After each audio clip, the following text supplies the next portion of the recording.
Hello, പുതിയൊരു വീഡിയോയിലേക്ക് എല്ലാവർക്കും സ്വാഗതം. ഞാൻ കഴിഞ്ഞ ദിവസം ഇട്ടിരുന്ന പാലക്കാടിലെ വീഡിയോ നല്ല റെസ്പോൺസ് ആയിരുന്നു. Thank you. അപ്പോൾ ഇനിയും ഇതുപോലെ തന്നെ സപ്പോർട്ട് ചെയ്യുമെന്ന് വിചാരിക്കുന്നു. അപ്പോൾ ഞങ്ങൾ ഇന്ന് പാലക്കാടേക്ക് തന്നെയാണ് പോകുന്നത്. പക്ഷേ ഒന്ന് രണ്ട് സ്ഥലവും കൂടി കവർ ചെയ്യുന്നുണ്ട്. അപ്പോൾ അതെന്താന്നുള്ളത് വഴിയെ കാണിച്ചു തരാം. ഞങ്ങൾ പണ്ട് കല്യാണം കഴിച്ച് ആ ഒരു ടൈമിലുണ്ടല്ലോ, അപ്പോൾ ഞങ്ങൾ കുറേ ബീച്ചിൽ പോകുമായിരുന്നു. ആ ടൈമിൽ ബീച്ചിലേക്ക് പോകുന്നതായിരുന്നു ഭ്രാന്ത്. അപ്പം എൻ്റെ വീട്ടിൽ അമ്മൂമ്മ എല്ലാവരോടും പറഞ്ഞ് ചീത്ത പറയുമായിരുന്നു, എപ്പോൾ നോക്കിയാലും ഈ ബീച്ചിൽ പോകുന്നത് എന്തിനാ, എപ്പോഴും ഒരേ സാധനം തന്നെയല്ലേ നിങ്ങൾ ഈ കാണുന്നതെന്നുള്ളത്. അതുപോലെ തന്നെ ആയിരിക്കും ചിലപ്പോൾ നിങ്ങൾക്ക് തോന്നുന്നത്. എന്ന് വെച്ചാൽ പാലക്കാട് തന്നെയല്ലേ എപ്പോഴും പോകുന്നതെന്നുള്ളതാണ്. പക്ഷേ നമ്മൾ ഈ വീഡിയോസിൽ കാണുന്ന പോലെ പാലക്കാടെന്ന് പറഞ്ഞാൽ വെറുതെ പാടങ്ങൾ മാത്രമല്ല, അവിടെ ഒരുപാട് കാര്യങ്ങൾ കാണാനുണ്ട്. അപ്പോൾ എൻ്റെ ഫ്രണ്ട്സ് 2-3 പേരും ചോദിച്ചു, നിങ്ങൾ പാലക്കാട് തന്നെ എന്തിനാണ് പോകുന്നതെന്നുള്ളത്. അപ്പം ഇത് പാലക്കാടിൻ്റെ വേറൊരു മുഖം എന്ന് പറയാം.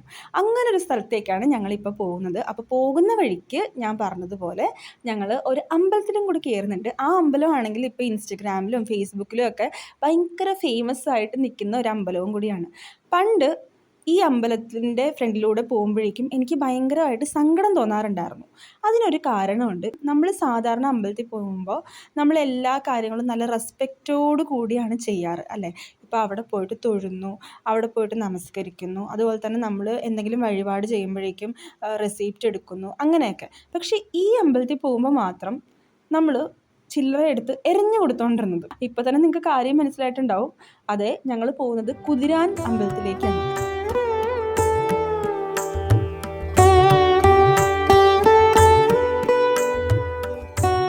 2021 കുതിരാൻ ടണൽ പബ്ലിക്കിന് വേണ്ടിയിട്ട് ഓപ്പൺ ചെയ്ത് കൊടുക്കുന്നത് വരെ ഈ ഒരു അമ്പലത്തിൻ്റെ ഫ്രണ്ടിൽ കൂടിയായിരുന്നു എല്ലാവരും പോയിക്കൊണ്ടിരുന്നത്. അതാരും മറക്കുമെന്ന് വിചാരിക്കുന്നില്ല. കാരണം അത്രമാത്രം ബ്ലോക്കും അത്രമാത്രം ദുർഘടം പിടിച്ച ഒരു വഴിയായിരുന്നു ഇതിൻ്റെ ഫ്രണ്ടിൽ കൂടി ഉള്ളത്.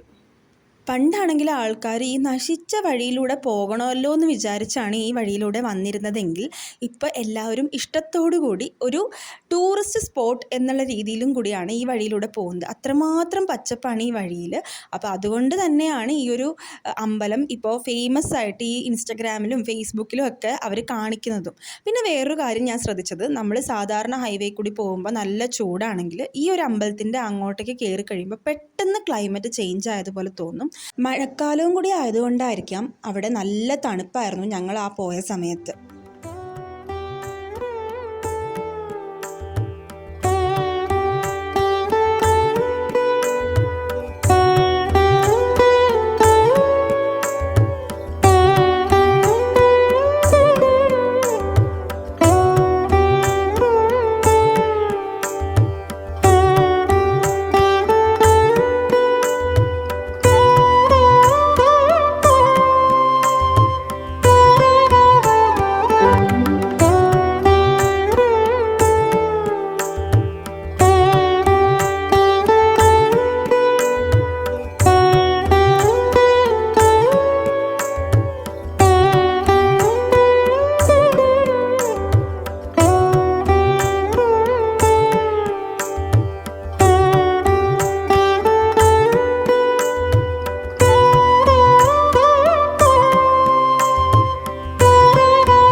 കുറച്ച് ഫ്രണ്ടിലേക്ക് പോകുമ്പോൾ തന്നെ കുറേ വണ്ടികൾ പാർക്ക് ചെയ്തിട്ടിരിക്കുന്നത് കാണാം.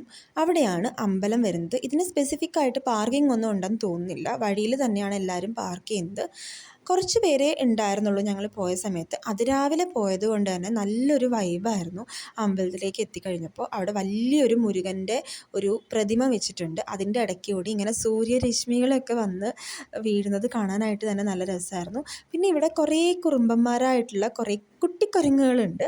അപ്പോൾ അവരെ ഒന്ന് സൂക്ഷിക്കുന്നത് നല്ലതായിരിക്കും. കുതിരാൻ തുരങ്കം ഓപ്പൺ ചെയ്തേ പിന്നെ ആർക്കും വേണ്ടാതെ കിടന്നിരുന്ന ഒരു അമ്പലമായിരുന്നു. ഇപ്പോഴാണെങ്കിൽ ഫോട്ടോഷൂട്ടിനും സേവ് ദ ഡേറ്റിനും വേണ്ടിയിട്ട് എല്ലാവരും തിരഞ്ഞെടുക്കുന്ന ഒരു പ്ലേസും കൂടി ആയി മാറിയിട്ടുണ്ട് ഇത്. അപ്പോൾ അതുകൊണ്ട് തന്നെ അതിരാവിലെ വന്നു കഴിഞ്ഞാൽ അധികം ബഹളങ്ങളില്ലാതെ നമുക്കിവിടെ കണ്ട് തൊഴുത് പോകാം. സാധാരണ എല്ലായിടത്തും കാണുന്നത് പോലെയല്ല, അയ്യപ്പൻ്റെ പ്രതിഷ്ഠ ഇവിടെ കുറച്ച് ഡിഫറെൻ്റ് ആണ്. അതാണ് ഈ ഒരു അമ്പലം വേറിട്ട് നിൽക്കാനുള്ളൊരു കാരണവും കൂടി. 400 വർഷം പഴക്കമുള്ള ഒരു അമ്പലമാണിത്.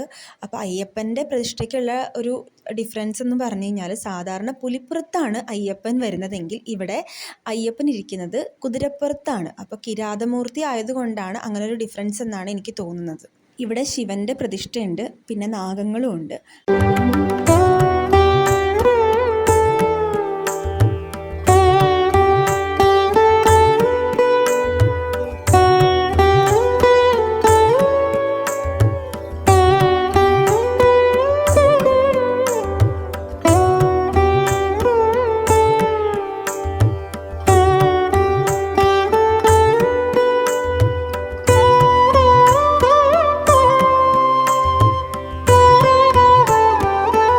സ്ഥലത്തേക്ക് പോകുന്നവർ ഒരു കാര്യം മാത്രം ശ്രദ്ധിക്കുക, ഇതൊരു കാടാണ്, അതുകൊണ്ട് അധികം ബഹളം വെക്കരുത്.